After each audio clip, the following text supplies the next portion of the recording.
Your girlfriend wants to fuck a fairy. I repeat, all of your girlfriends want to fuck fairies.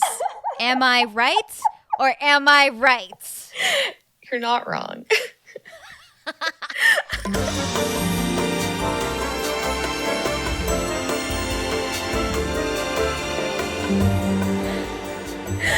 Okay. Is there a difference between fairy and fae? In this series, yeah, so like that term in itself is like problematic in the books. It kind of means like the upper class of fairies, the one who are able to do a lot of magic, and they have pointed ears. And then the fairies, they call them lesser fairies. They often look inhuman. So they might have like blue skin or bark for skin. I think their magic might be more limited. And what series would this be, Kate? This is the A Court of Thorns and Roses series. So we decided that the series is so special to us that we decided we were going to talk about Feyre's story first, and then we're going to record another episode later on and talk about Nesta's story. Can I say that I know when you first recommended A Court of Thorns and Roses to me, I started it by reading, and then I ended up listening to them on audiobooks because I like to get stuff done at the same time. I like multitasking. Focusing on one thing is very hard. But because I just heard the audiobooks, it was really hard to talk to you about the characters because I didn't know how to spell Feyre or Rhysand. And so sometimes I know I misspelled it, and I just hope that you didn't notice because I never read her name that often. That is totally fair because there's a lot of really strange names in this series. Yes, and so I struggled with that a little bit. I thought that Valaris was spelled like the Mexican airline Volaris, and it's very much not. Just fun little surprises when you actually get to talk about how other people interpreted the same exact thing you just digested. For sure. And like, who knows, how the person who read the book pronounced everything. Like, maybe that wasn't correct. We have no idea. I love that we brought that up in the last episode. We pronounced like Rhysand different ways. And all I could think about was that episode of The Simpsons where Marge yells out, "Bart, run like the wind!" "Mom, it's wind." "Well, I've only read it in books." And it's so true. That's actually a really good point. So it's like, we're not the first ones, and we're certainly not the last to experience this. It's true. English is a very complicated language.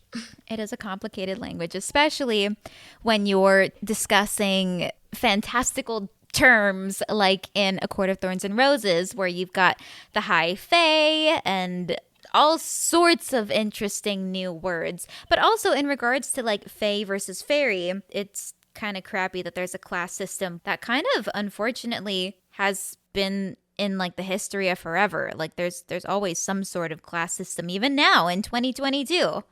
Oh, for sure. And I mean, I'm hoping it's a topic that's going to be addressed in future books because they definitely deal with, like themes like racism and stuff like that. And they point out that the term high fae and lesser fairies is problematic. But then the characters just keep using it. Yeah.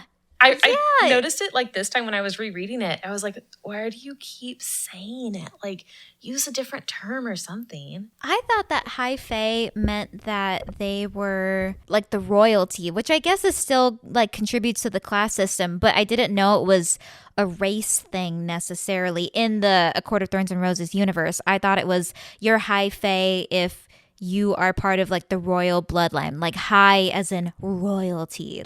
Oh, well, so I totally see where you would think that because it is that class system where the ones with like all the magic, the ones that are beautiful, they're the high fae, and they're also the ones who rule. So it's like all rulers are high fae, but all high rulers fae are hot.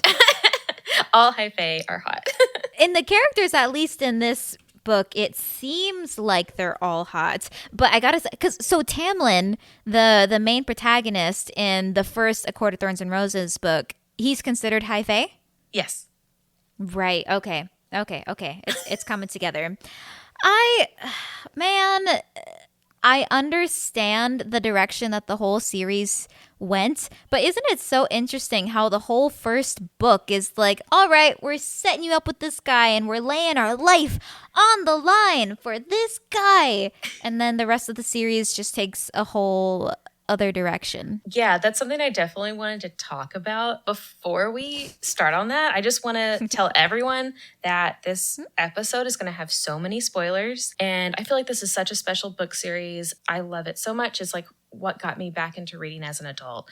And so if you want to read this, I would say pause this, go read it, and then come back because I really don't want to spoil this for anybody. It's such a nice read to have because it was the same thing for me. It very much brought reading back into my adult life. And if anything, I'm really bad at getting my normal responsibilities done because now all I want to do is read and listen to smutty books.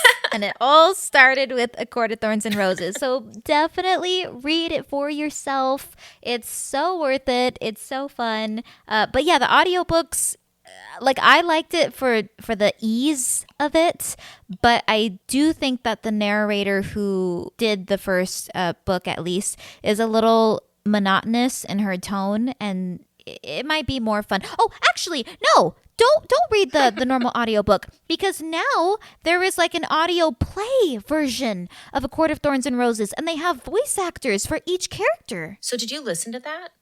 Oh my gosh, yes. Okay, but it's only the first half of the book. So it's literally right when she basically meets Rhysand. Oh my gosh. Is roughly where it ends. But you do get a teensy weensy taste of smut in it because there's the scene where, you know, she's already living with Tamlin in his castle. And there's that scene where he goes out and he has the right or whatever that scene is. And he comes back and he's like all up on her neck. How did I know that you were going to be like, oh yeah, the scene where he bites her? Because that's the only smut that happens in the first half of the book. There's like a little sex scene, but it's not very descriptive. No, wait, which one? There's like a Tamlin sex scene. He goes down on her and then they have sex. But I don't think it's very descriptive. In the first book, after he bites her. Yeah, I'm talking about the first half still, because that's all that's included in like this audio play version of it. I mean, it's still the exact same book, like it's the exact same text, but they hired voice actors for every role. And oh my gosh, there was a scene where Feyre was listening to Tamlin and Lucian. Wait, now I gotta know. Do you pronounce it Lucian or Lucian? I say Lucian. Lucian? In my head. Because I never talked about this out loud. Aw, frick. I don't know either. Okay, well, we're talking You about listen to the audiobook, so you probably know better than I do. Oh my gosh. You're the expert now. I forgot how they pronounced it. It's okay. Shoot. But anyway, they were talking to somebody from the night court in another room, and the voice actor was just kind of, what? I thought it was Rhysand for a moment, and he sounded like Oogie Boogie from Nightmare Before Christmas, and I was so pissed listening to this. I was like, you're gonna do Rhysand dirty? You're making him sound like a dopey villain. Oh my God. I was so angry. And yet I persisted and I kept listening. And oh my gosh, Kate, when it got to the part where she escaped outside of the home and went out during the rite and she ran into Rhysand, it got way better. Ooh, good. I may actually listen to it. I prefer my own narration in my head to listening to the audiobooks, like at least when it's like a fantasy book like this or a romance, to be fair. But yeah, I would definitely say I would read the book before I would listen to any of the audiobooks. I actually started off with the audiobook. I got 25% of the way in, which is like a big chunk. This is a long book. And I hated the narrator so much that I stopped and I reread the entire first like 25% of the book. Yeah, and I could really see what you meant now because I feel like you really push in a few times, like, read it. Do it. Don't listen to it. Yeah, I almost like rage quit. And this is, you know, my favorite book series these days. And I almost didn't listen to it. No, I hear that. Okay, you brought up a really interesting point earlier where in the first book, you know, she's in love with Tamlin. It's like based on Beauty and the Beast. And the second book is based on Hades and Persephone, where, you know, the dark... Is that what that that is? Yeah. Jesus. I think I tried to did hint. not know that. I think I tried to hint it to you. But yes, it's try to hint it to me. Oh, yeah, when you were reading it, I tried to hint, do you know what it's based on? But I didn't want to give it away. No. So, yeah, okay, of course, in Hades and Persephone, he steals, she's like the goddess of spring. He steals her away to the underworld, and she has to live she's there. From the spring court. Yeah, and she's forced to live there for what? It depends on the legend, but 3 months out of the year or 6 months out of the year, which is very similar to their bargain. It literally had not clicked with me until this very moment. It's okay. But you're so right. But it's not super obvious. It's not, it doesn't feel cheap, if that makes sense. I didn't even notice. Yeah, it doesn't feel like it. With the first book, A Court of Thorns and Roses, I definitely got that, this is Beauty and the Beast vibes. I got that. I did not get Hades and Persephone. But yeah, he's literally the head of the High Night Lord. Court, you know, so the underworld version of this land. And he steals her away. Oh my gosh. And you know what? I hated him. I hated Rhysand in the first book. I liked him. But I like the bad boy. Here's the thing. I like the bad boys too, but it was that scene from the first book where he invades Farah's thoughts after her and Tamlin got a little bit frisky, and he starts vocalizing what her horny thoughts were for Tamlin in front of everybody. And I'm like, oh my God, you are fucked up. I do not like you. Oh, this is so cringy. Oh my God. But he grew on me. When I reread it, I see so much more. And when you reread it, you realize he's trying to save her. He's trying to scare her away so she's not going to die because he loves her so much. I know. I get it now. In the Court of Mist and Fury, obviously you're rooting for them later. But for the whole first half of the book, I was definitely wait a minute. Isn't she with Tamlin? Oh, no. Oh, no. I know. I was so happy with the end of the first book, and she's with Tamlin, and it's happily ever after. And then when they start having issues, after they go under the mountain and they're both having PTSD, they start having relationship issues. And I was so bummed. Now that I'm examining Tamlin's character a little bit more, he's got his priorities kind of messed up. Even when they were under the mountain, that moment where he had the opportunity to save Farah and nobody was watching, when he finally had access to her, and instead of getting her the fuck out of there, he tries to have sex with her. It was crazy. I was so mad. Who does that? She's been tortured because she's trying to save your life, her life, everybody's life, and all you want to do is fuck her? It was so strange. I didn't understand it at all. They're in a hallway. Obviously, there's two ends to a hallway. They could have left. They could have escaped or at least tried to. Yes. At this point now, we know that Rhysand would have probably done even more to help them if Tamlin actually was trying to help her escape. So I think Rhys actually points that out. He's like, I was so mad that he tried to fuck you and didn't try to save you. Yes. And just things like that. It just makes Rhysand such a good book boyfriend. He knows what to prioritize. He knows that safety comes first. And God, Tamlin just sucked. I know. That was actually one of the talking points I wrote down. I said, what are Tamlin's red flags?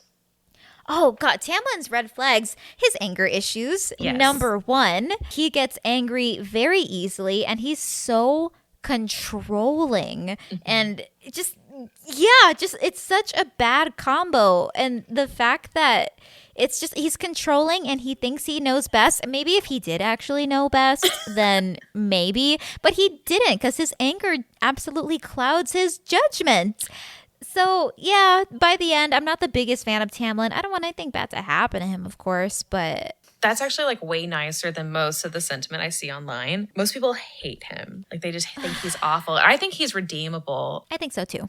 I think a lot of his issues just stem from the anger issues and not being able to control his PTSD. Yes. Before she dies under the mountain, which obviously if you didn't listen to the book, she's brought back to life. But before she dies, he lets her go out, he lets her do things, and it's not until after he has that experience of watching her die that he locks her in the house and doesn't let her leave. I kind of get that, but the fact that he doesn't even notice her when she's locked in the house, that he doesn't notice she's losing weight, she's throwing up in the middle of the night, she's crying all the time, she doesn't want to be in there, and he continues to ignore her, and he gives her the I know best, like I kind of see that you're suffering, but this is what's best for right now. And he doesn't see that he's contributing to her just absolutely falling apart. He doesn't see that. And I think that's the sad part. That's when it started to click, like, oh no, maybe this isn't gonna work out between the two of them, which is weird when you just spent a whole ginormous book putting them together. I really like that transition, though. Like, I really appreciate how in Sarah J Maas's books, it's not just like, okay, you find the person, that's it, you're with them forever. Like, you know, a Disney princess story. Her characters go through different relationships, and that's so realistic because that's just kind of the way life is. C'est la vie. C'est la vie. Yeah, in the beginning, it was weird to see her with Rhysand very suddenly. Because I still considered her as with Tamlin, even after she left for a while. And so when they got to the throne scene, if you will, oh, mother may that one got me feeling really conflicted, but mostly I loved it. But yeah, she was, I don't know. But maybe that was just the way that I was reading it. Maybe I was listening to it too fast on audiobooks, that's the reason that it felt like she was still with Tamlin, because just an hour ago she was. Well, I mean, she feels conflicted about it too. But like for me, whenever he locked her in the house, I was like, yeah, that's not going to work out, buddy. No. You can't control somebody that much. Like, that's just going to make them resent you so much when you... Well, and I think you brought up such like an interesting point. Like, he doesn't see what she needs. Like, he doesn't see that all of these things are happening to her as well. And I think that's just a sign of this isn't the right relationship. If your partner does not see you and see what you're going through, like, maybe that's just not it, man. No. I understand that he was also suffering from PTSD. And that was something really, really interesting. And I think that you've pointed out, after they went through everything under the mountain in the first book, in the beginning of the second book, it wasn't as if nothing ever happened. Like, these characters are affected by the trauma that happened from the first book. And you actually get to see it. Like, it's not just like they go back to the next chapter of their lives. Like, it is actively bringing them down, and they are spiraling. I've never seen PTSD actually conveyed that way in a book before. Nevertheless, like a romance novel, a smut novel. I don't know. It's so real, and it makes so much sense with the characters. I really do appreciate just like the way like Sarah J Maas incorporates these things that are real in so many people's lives and puts them in her fantasy novels, because it would be so easy just to kind of like zoom past that and be like, oh, it's fine. It would be like they could have started A Court of Mist and Fury. They could have started that a few chapters in, basically at the point where she left to go be at the Night Court, and it roughly would have been the same book. It was so nice to see that contrast in character development, where she was just absolutely kind of falling apart, spiraling in the first half of the book, and by the second, she was so much more confident and so much more not, I don't want to say mean, but she was harsher when it came to Tamlin, and she would have never talked to him or Lucien that way in the first half of the book or the first book. Well, yeah, we see her character change so much over the course of the books, because when we first meet her, you know, she's a human, and she, you know, has another form of PTSD where she's been dealing with food scarcity for a good chunk of her life. We see her come out of that and learn, you know, kind of like how to paint, like, which just sort of embodies how she's seeing beauty in the world again and feeling safe. Can I just say, though, What? as much as I love these books, the whole painting D-plot is so distracting for me, and I can't take it seriously when it happens, because it's like all of this stuff is happening in the world, and then they keep talking about her painting, and oh, she's one of the best artists, and painting is just her absolute release. And get that, hobbies for sure. But I keep picturing it like, what if it's like that scene from Not Another Teen Movie where it's like stick figures, like really basic stuff, or what if it's like not even good, but they keep talking about like, oh, I need to paint, and it's like there's other stuff on the line here at this moment. You mentioned this to me, and like I can't unsee it now. That's just me. Every time I read the scene, I'm just like, oh, she's drawing stick figures. I think we have to look at it in a metaphorical sense, like this is just a reflection of her inner self or something.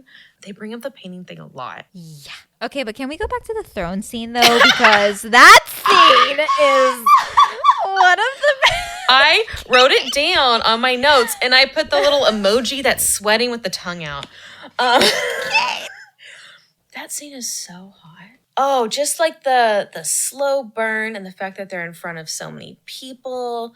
Oh, man. Like, yeah, well, I think a big part of it is that obviously at that point that he's a decent guy, that he's a good guy at heart. But in a way, they're role-playing.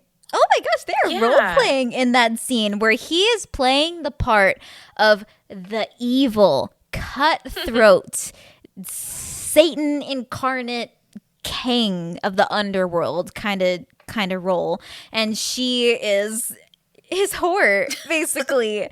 And it's so hot. And I think the thing that makes it hot is that we know that it's not real. Like, she's not actually a prisoner. She's not actually like being forced to do any of that. It's totally consensual. We know who he is deep down.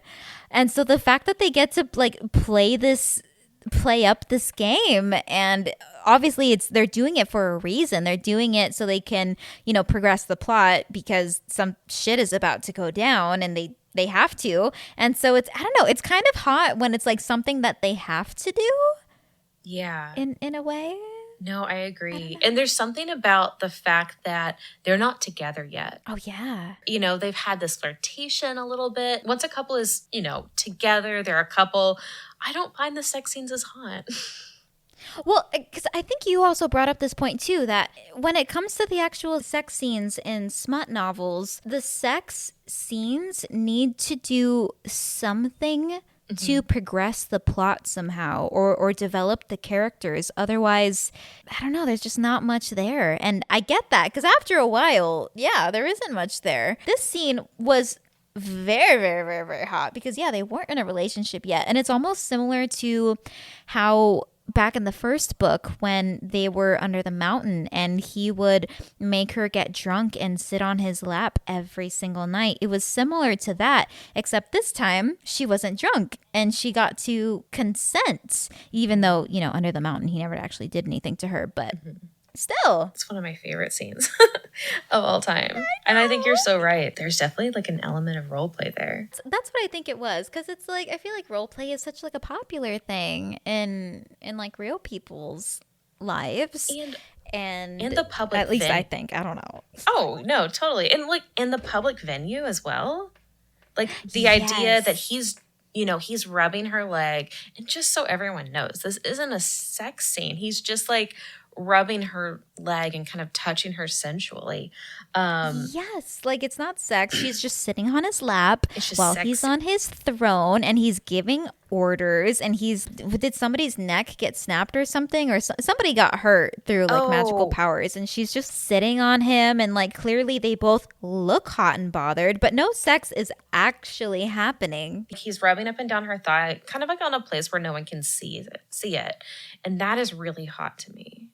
Because the thing is, nobody likes PDA very much in terms of being around it. But for the couple who is obviously like their head is in the party zone, yeah, it's hot. I don't know. It kind of fulfills that little role in your head when you read that scene where, they're doing it with a purpose.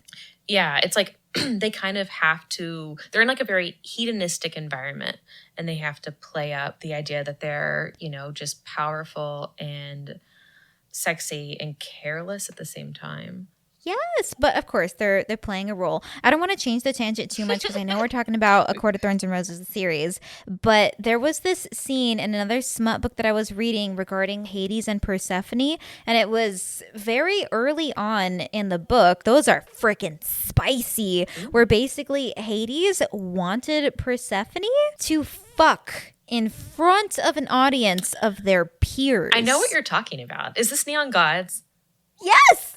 Okay, I've read that one too. Okay, you did read that one. Okay, Yes. I didn't know which one that you read. Yeah, that's interesting. There must be something appealing about it. I don't know if it's something that like I personally would ever want. I think I enjoyed the not actual sex scene from A Court of Mist and Fury at that point. Just, fantasy and reality are different, and that's okay. Well, that's one of the things that's so important about smut is that you can kind of experience all these, not experience, but read about all of these different things that you might not feel comfortable experiencing in real life. But in a book, it might really do it for you. It's not even necessarily always your POV. You're most of the time you're reading from like a character's point of view. So it's just exciting to vicariously live through them. But yeah, when it comes to real life, there is a lot I would not want to do, but give it to me in a smut novel.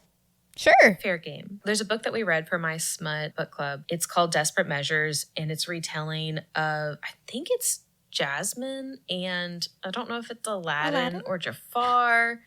Oh my God. There's basically this sex club where you can go into rooms. So you can either have like a room with a window or a room with no window. And then people can just kind of walk by and watch what's going on without interacting. I don't know if I would ever want to do either of those. I mean, like, I don't think I would want to do it in real life. Yeah, I don't want people watching me. But hey, if I am vicariously this hot literary character, yeah, sure. Oh my gosh, that's so interesting. I have to read that one. You can put on the list. Oh my gosh, do we have a list now? But I do like Rhysand and Farah. Like, obviously, I think the throne scene may have been one of the hottest scenes in all of their relationship. There were scenes later where they finally did bang. And kind of like you said, like, because they ended up getting together quite quickly in the series. And so the smut scenes between them, they were fun to read through. I'll read them again. No complaints here. But they just weren't as high stakes. I do remember the scene. I don't know if it is in Mist and Fury or if it was the next book, because Rhysand, trigger warning, was very much sexually assaulted over and over and over again for about 50 years or so when under the mountain. So sex was kind of difficult for him. And so when they did finally do it, and there was, I remember the scene where she was finally able to touch his wings. Mm-hmm. That was such a big moment because his wings are kind of like his most sensitive part about him. Mm-hmm. I just, that one stuck out to me. Yeah, well, it's like he's finally being vulnerable with her, and he couldn't be vulnerable for a long time. Well, and that's what, it goes back to like what you mentioned earlier about how like sex scenes need to serve a purpose. Yes, you can't just write. I mean, you can just write smut with there being no purpose, and there will be an audience that will eat it up. And we will read that smut. People will read that smut. People will listen to that smut. There are services out there that specifically only write and narrate the smut parts of stories. I don't know. I like the story, and I feel like the story needs to matter for the smut to matter for me. Me too. Like, that's a big thing for me because in my smut book club, we read so much stuff that is just the sex and very little plot. And it's just, I don't know, like, it doesn't do it for me. I have to have like more of an emotional connection, which actually I think that's pretty common for a lot of women. I think that's why we like smut books rather than porn. You know what's another thing about it and I completely agree, because it's all in your mind. It's not even visual for the most part. I almost don't like seeing the fan art very much. Like, maybe after I'm done reading, but while I'm reading, I don't want to picture anybody else unless like I come up with it myself. Our minds do a better job. I don't know about you, but I think something else that I like about like books and like audiobooks in this way versus traditional porn is that nobody is getting exploited.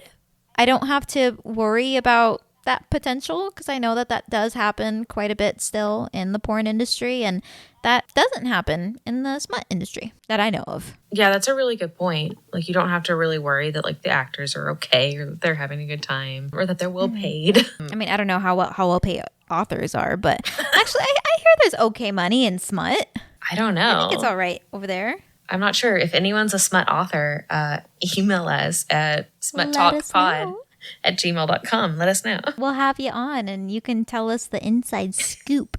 Although Kate and I are working on a little something. We're working on a smut book kind of together.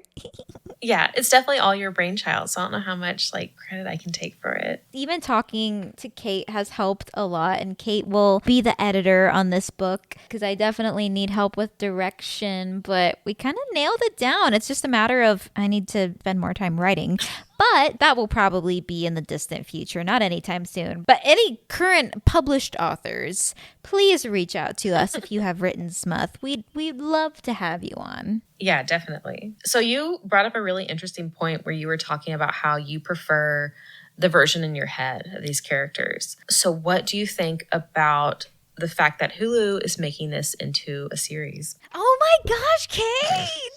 I'm scared. Because the thing is, with Hulu shows, they pick a very specific type of handsome/pretty people.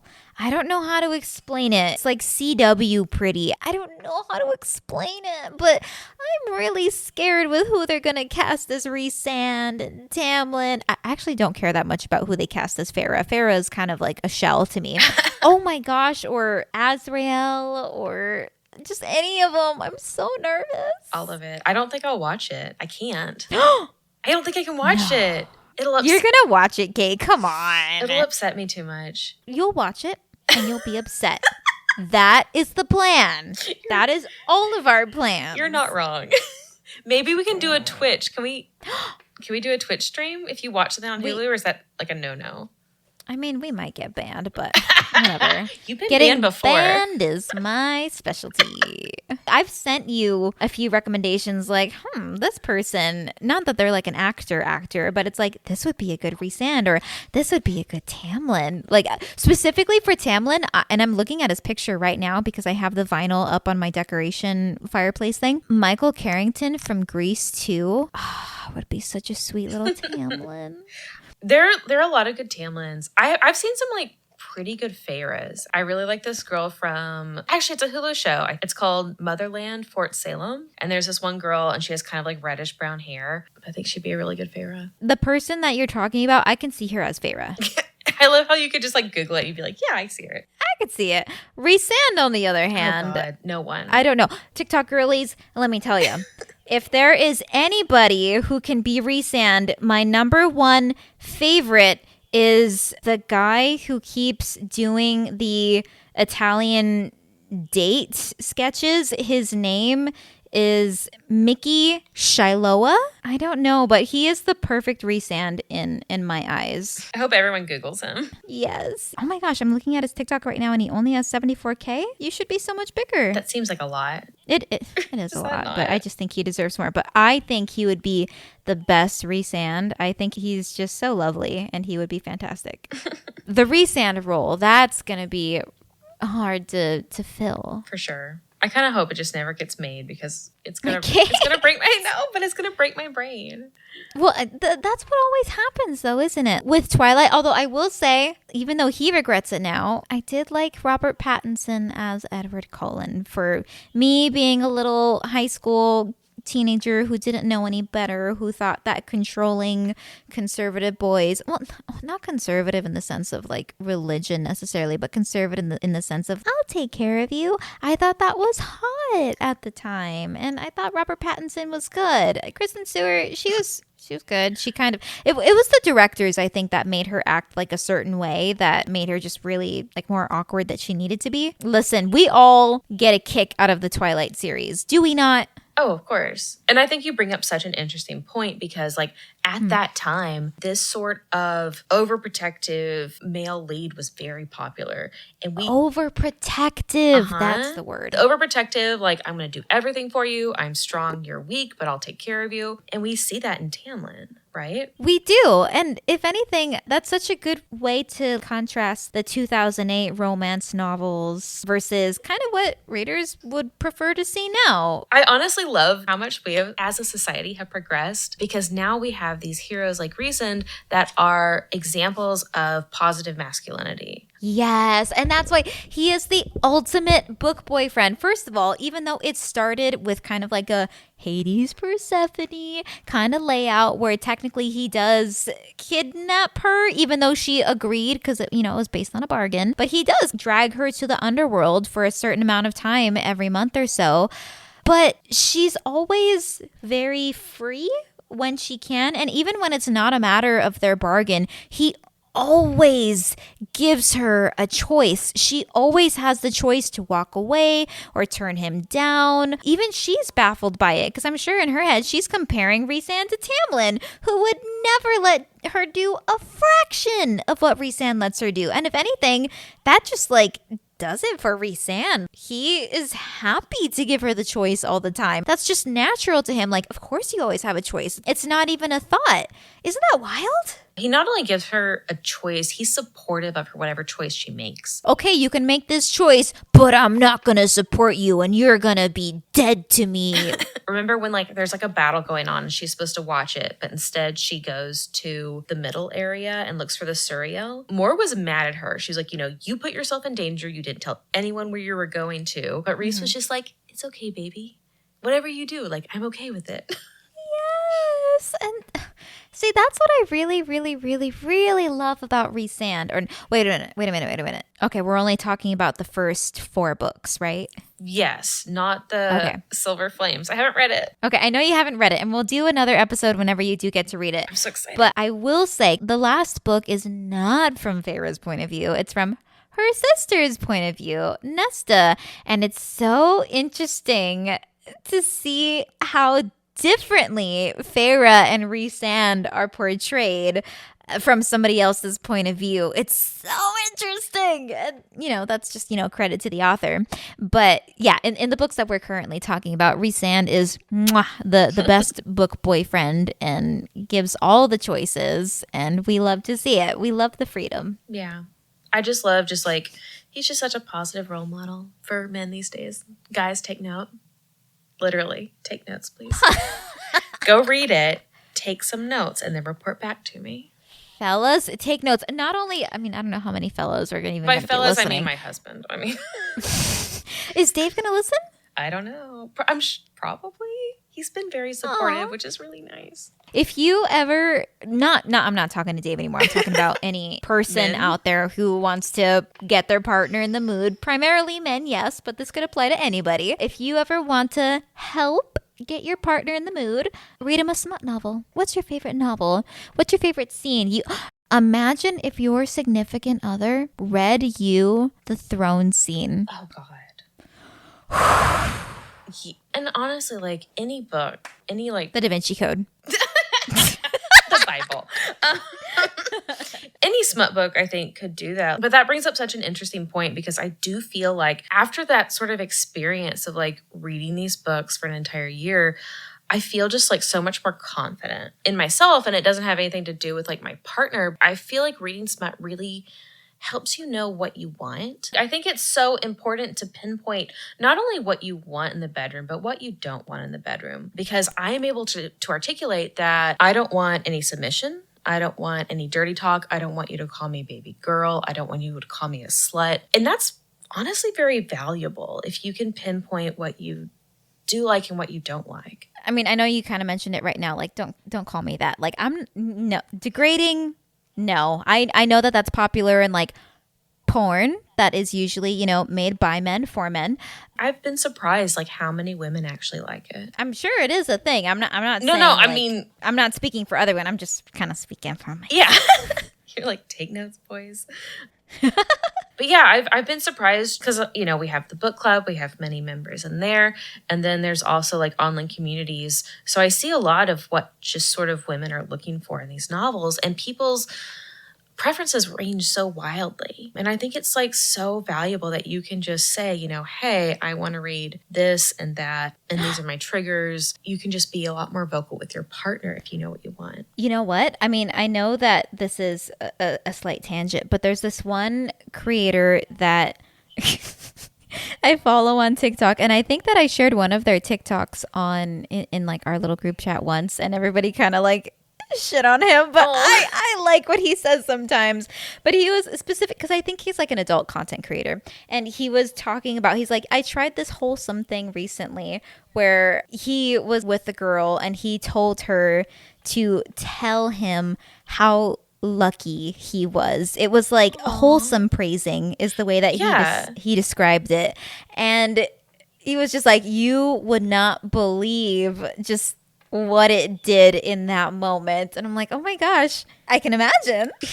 That's like the flip side of the coin too, is that there's a lot of women who have a praise kink, which I didn't even know was a thing. I do think that like a lot of the stuff you see in porn, you feel like you need to embody as a woman, which is everything. You know, everything is important. So as a woman, you feel like I need to be everything. The slut, the whore, the nun, the sexy teacher, the schoolgirl. I have to be all of those things. But you don't. You just have to know what you want. Do you ever feel like the books that we read could also be damaging? No, because one, it's not visual. There's no one to visually compare, and if anything, the books will get you going, and because it's all literally in your mind. It's not like there's a physical person out there who you could follow on Twitter or Instagram and comment as a way to, you know, send out a line, and if they ever respond, then it's like, oh shoot. No, with books there isn't that parasocial connection whatsoever, not even a hint of it. It's completely made up and imaginary. I definitely think that there is a huge difference between traditional porn and books. No, I totally agree. I guess I was thinking more like do you think your standards are too high now? Oh, okay. Well, yes, absolutely. Kate, oh no. What? Oh no. My standards are higher. It's resulted in me being way more celibate. If that makes any sense, because I mean, I've gone on like a few dates, and if I feel nothing, I'm not going to do anything with them. But yes, my standards are high, and I'm okay with being on my own than lowering my standards and compromising in that way. I'm fine with it. Yeah, I think that's perfect. That's where you should be. Yeah, I'm not in like any rush or anything right now. So yeah, chemistry is really important too. Oh my gosh. Okay, so yes, chemistry is important. And then I also see these things online, and I'm sure I could find a study, or maybe this is just bro science. I don't know. But supposedly sometimes it's possible to confuse chemistry with your body's fight or flight system, where your body's actually trying to warn you against a certain feeling, because sometimes people can just be triggering your inner anxiety, and that's so closely linked to what it feels like to be excited, and it could be mixed up with chemistry when really they're just making you feel anxious. It's hot in the moment, but maybe you're just insecure or something. So this is why we like bad boys, is what you're telling me. This is probably why we like bad boys. Oh, damn. It's okay. You know who's the worst bad boy? Who? Nicolas Cage in National Treasure. Sabrina. Kate! That's not... What? This is not where I thought you were going. I imagine so many other people. Hear me out. If you rewatch National Treasure, yeah, you know, they're finding the treasure, but there's also this B plot of him and the woman who works at the archives, and they have this weird sexual tension. But if you go back and watch the movie, he's making her compromise her job for the sake of the Declaration of Independence, and it's all for the greater good, but we have to break some laws, we have to crack some eggs. But if you watch it, He is fucking deplorable. He is negging. He is rude. He is patronizing. And he is not the bad boy that I'm talking about when I say I want a bad boy. No, I want Rhysand. I don't want him. Okay, so like I just Googled it because I was like, what did Nick Cage look like back then? And this is from 2004. Is this just how men talk to women in 2004? Yes. Constant Yes. negging.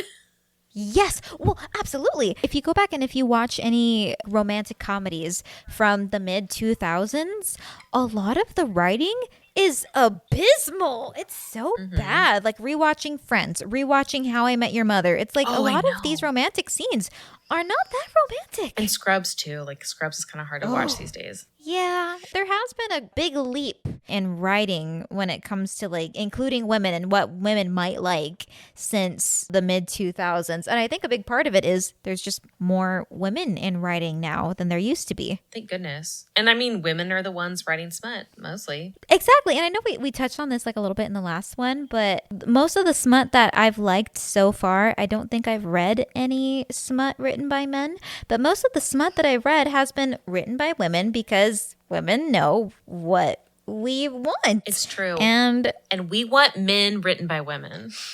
oh my gosh, that's why I don't want to go too much into this, but that's why I love Michael Carrington from Grease 2. Did you watch that? Kate? No, I didn't. Grease 2?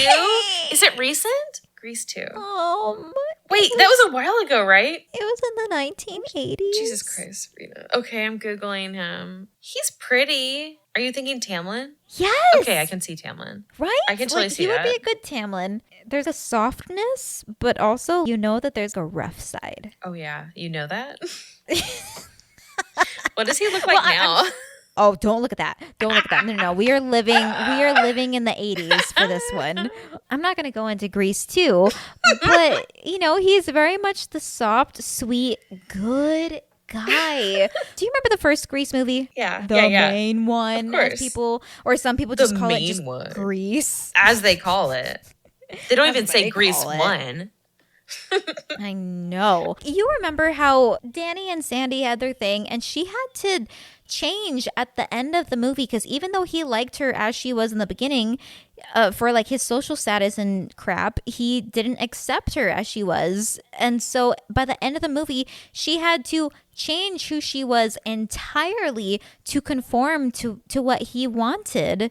And that kind of sucked. But in Grease 2, I mean, oh God, I want us to watch it sometime. Let's do like a Discord call and let's watch it, please. Absolutely. But in Grease 2, it's a slight role reversal where Michelle Pfeiffer, Stephanie Zanoni of the Pink Ladies, she's the one that this guy Michael wants. And he's a new student. He doesn't know anything. And instead of getting involved with him, not even having a relationship with him, she tells him, hey, I want a bad boy and you are too goody two shoes for me. I'm not going to spoil it too much, but it doesn't force him to change necessarily, but it just helps him discover more things. It helps him discover his own sexuality, which he probably wasn't looking into before. And so that was something that I really liked by Grease 2. It's so good at like getting the female gaze done right because it's like directed by women, I believe. And so when characters are written, like male characters are written by women,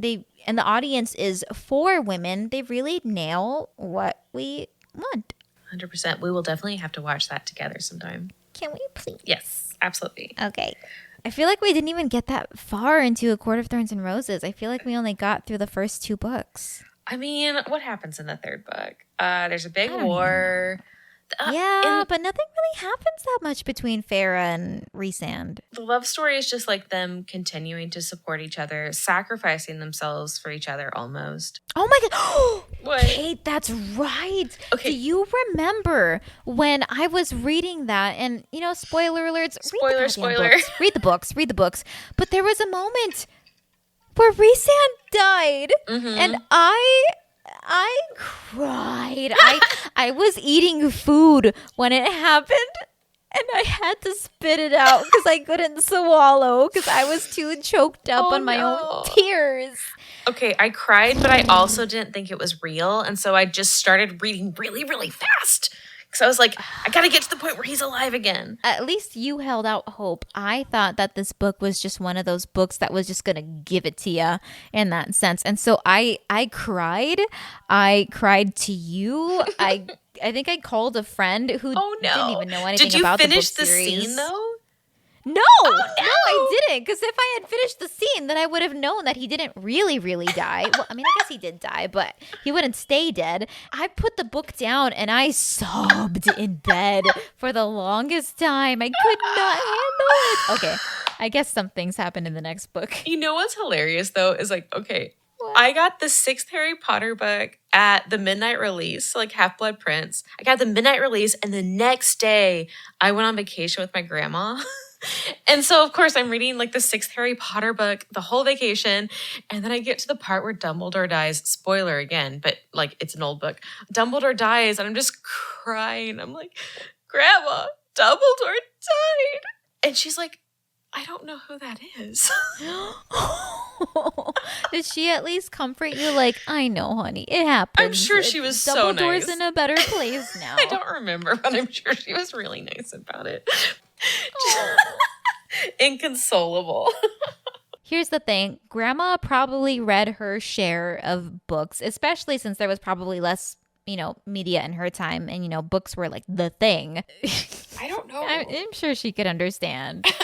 Maybe. I don't really remember, but she was kind whatever happened. One of my friends was recently telling me, because she's aware that I'm really big into smut novels, and she was telling me how her grandma, who has now since passed, was also really big into smut novels. Wow. And she has her grandma's Kindle, and she showed me her whole library, and it's like, oh my God, she loved smut novels. And so at her funeral, her best friend, who was still alive, when they were having the wake, she crept up to, her friend, and she tucked a smut novel into her friend's casket. My God. Before they closed it. Oh my God. That's so... I thought that was just beautiful. That is so beautiful. Like, I'm so touched. Kate? Yeah. Goodness forbid. If anything ever happens, one of us, let's make a deal. Okay. That we will sneak. Not even A Court of Thorns and Roses, but A Court of Mist and Fury. I was literally going to say, I don't want any random smut novel. I want A Court of Mist and Fury. That's what I want to reread for the rest of my ghost life. Deal. Okay. That's what each of us will get then. If it happens, which I'm not even going to sneak it in. I'm going to do it as part of the ceremony. And be like, I'm going to give a eulogy, Kate. if it happens to you, God. which it won't. Knock on wood. It won't. It's not. But Knock on wood, would give a eulogy. I will read the throne scene at your wake. And I'll be like, you guys, this is what Kate wanted. Okay, we keep talking about the throne scene, but I really like the scene in the inn. Which one? The one bed trope scene. Wait. Okay. Refresh my memory. Oh, okay. So it's Akamath. They are going up in the mountains so Farrah could practice her magic, but they go too far and they have to stay in an inn for the night. The only room left is in the attic, and it's only one bed, and it's really tight. Do you know what I'm talking about now? No, but you can go on. It's literally just like, he just uses his hands, but it's so good. I can remember bits and pieces. I feel like that's such a common thing in a lot of smut novels where it's like, oh no, we're stuck at an inn. Yes, it's the one bed trope, which is such a great trope. I love it. It's a great little fantasy. You know what I think it is, especially with the whole inn trope? It's the baby, it's cold outside dilemma. And hear me out. So with Baby It's Cold Outside, a lot of people have since revisited the lyrics and they're like, oh no, that song is kind of assaulty in a way because she's saying no and he's not letting her. And I get that. There's definitely a universe where that's valid. It may even be this one. My interpretation some of the time is she wants to stay. She wants to. And all of the reasons that she's giving are about other people because she has to try to maintain, in her eyes, some dignity, and she has to have an excuse, like a reason to stay. And he's giving her the reasons. And I feel like that's very similar with these insanes. It's like, oh, I'm a proper lady, but if we have to, be in this tiny inn together, then I suppose we must. It's like I would sleep on the floor, but there's no room. The hay on the floor is too sketchy. We must share the bed, I suppose. Okay, but what you bring up about baby, it's cold outside, I actually heard the same thing from a historian. What? A historian on like TikTok or YouTube or something was saying that, hey, if you look at this song within the context of the time, she's saying, if I don't leave, what will people think? All of her anxiety is about what society will think about her if she stays. And there's also, of course, that reality of if a man is trying to get like a woman to stay and she's actually uncomfortable. Like obviously there are times where she will say like, oh, I'm sorry, I can't. And she'll list like external reasons, and that happens, and that sucks, and the guy shouldn't pressure her anymore. There was a quote that I read from actually like another smut author. Consent is not the absence of a no, but the presence of a yes. You can feel when there is a presence of the yes, even if it's not necessarily like vocalized, which obviously it can be vocalized and it should be, not just, oh, well, she didn't technically say no. I don't know. It's such a hard line to walk sometimes. I get that. It's always better to be safe than sorry. But I think you can just interpret that song in different ways if you wanted to. That's one of the things that is so beautiful about literature. Music is basically a poem that's being sung. The power is in your interpretation. I feel the same way about Tamlin. So many people online really, really hate him. Basically, I see a little bit of myself in Tamlin. Especially when I was younger, I feel like I was like really controlling with my partner because I had so much anxiety. I wouldn't want them to go out alone in case something happened. I wouldn't want them to go to a concert because what if there was a shooter? And that has all to do with just like how anxious I was, and I needed to manage that anxiety and not manage another person. Interesting. Anyways, but yeah, so like you do kind of project your own experiences in life on characters in books or situations in books. A lot of people just really dislike Tamlin because maybe they related a little bit more to Feyre, but also like when people are reading these books, they're kind of like using them as a form of escapism to their own fantasies, and in their own fantasies nobody wants to imagine themselves as, I mean, not the bad guy, because I wouldn't necessarily call Tamlin the bad guy, but yeah, he does do some bad things and nobody wants to imagine themselves as part of that. But I don't know, sometimes you do have to acknowledge that you're not always the good person in your own story. Sure, like everyone is shades of gray. 50 shades of gray? Perhaps? Maybe 100. We see the same thing when like Feyre looks at herself in the mirror. The mirror shows you who you really are. And it says like, for hours she saw who she really was, like all of the bad things. And she just screamed and cried. But then she eventually started seeing the good things as well. And I don't know, if you really know yourself, you know that you're a project to be worked upon. Yeah, Feyre did do some not great things either. And you know what? I will say, she can be a little high and mighty, I think. But in the first book, when she was just like, all right, I'm going to kill this innocent fairy to save my own love, she didn't hesitate as much as I thought she would have. I thought it was going to go a different direction, but she was just like, all right, I'm doing it. Let's do it. See, I wouldn't have hesitated at all because I'm an asshole. Kate? She wasn't just saving her love. She was saving all of fairy kind. But she does redeem herself because remember, she's like in the enemy's camp and she saves that innocent girl who's being tortured. Yes. Like that was a bit of a redemption because I also would have left that girl. Kate. I'm a Slytherin. I don't know what else I can tell you. Oh my goodness. Feyre's definitely a Gryffindor, maybe. Yeah, that's Feyre and Rhysand. Rhysand, the ultimate hottie book boyfriend. Hopefully Hulu doesn't mess it up. God, I hope they don't mess it up. Don't mess it up, Hulu. No pressure. Do you want to rate how spicy it is? It's probably like 2 out of 5. No, really? Yes, because it takes so long to get to the spice, and then the spice, it's but the quality. Okay, you know what, I take it back. I'll give it a 3 out of 5. Okay, We talked about that throne room scene for a long time, and there's no penetration. That's true. The series is definitely like big on slow burns. Yes, it is slow burn perfection. I like a slow burn. I like a level 3 spice. I think it's because I've been reading these other books like Neon Gods, like A Touch of Darkness, and they're quite spicy. And does that make them better books? Not necessarily, but, you know, for the whole series, I like the book. It's so well written, but I think I would give it a 2.5 to a 3 on the spice meter out of 5. That's a good point. I would give Akamath, the second book, a 4. They're not frequent scenes, but they're really well done.